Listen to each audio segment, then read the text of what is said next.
Hey Internet, my name is Matt, and this is the Year of the Kilt. Wearing the kilt every day for 2015. So far, we're into mid-March, and it's going well. I had the occasion yesterday to get up on a ladder in my kilt, and I didn't have any trow to put on instead. And it reminded me about this cool feature that some Utilikilts models have, that I didn't cover in my review, that I thought would be cool for us to talk about briefly. So this is my trusty workman's model that's starting to fall apart a little bit. I have to start putting some patches in it and things. And this is what I was wearing yesterday. And I had totally forgotten about this little snap on the bottom. There are actually two. One, two. And there's also a snap on each side of the rear of the kilt. So on each, next to your thighs, whatever, on each side, there are these snaps. And so to make it essentially a really weird looking pair of shorts, like in the wind or when you're on your motorcycle, whatever, you just snap it together from both sides, and the big apron kind of hangs out in the way. And once you've snapped it together, they're essentially just a pair of like weird looking shorts, and there's much less likelihood that anybody's going to see anything that they shouldn't see. And then the kilt I'm wearing today, that survival model, has something similar. Don't mind the upside down a little bit here.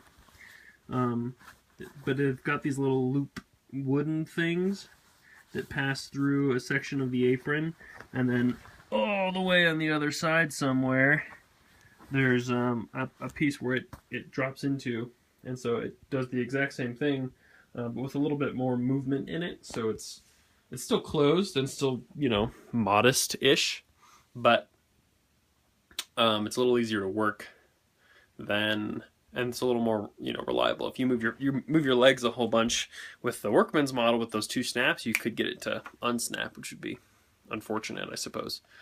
So just something that I don't often use in these Utilikilts, but once in a while it's like, hey, I'm glad that that's there when it's really windy or whatever the case is.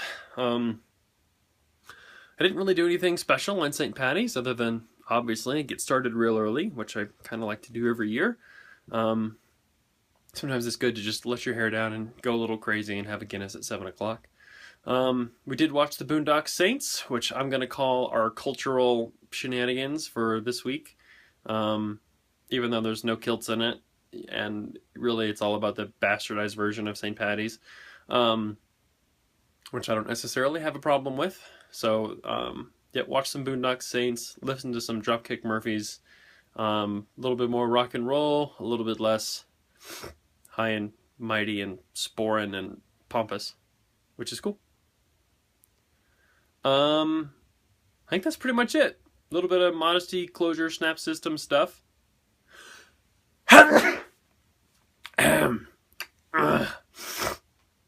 And I'm gonna go on living my life, still rocking the kilt, and we'll check in with you guys next week, see what's going on.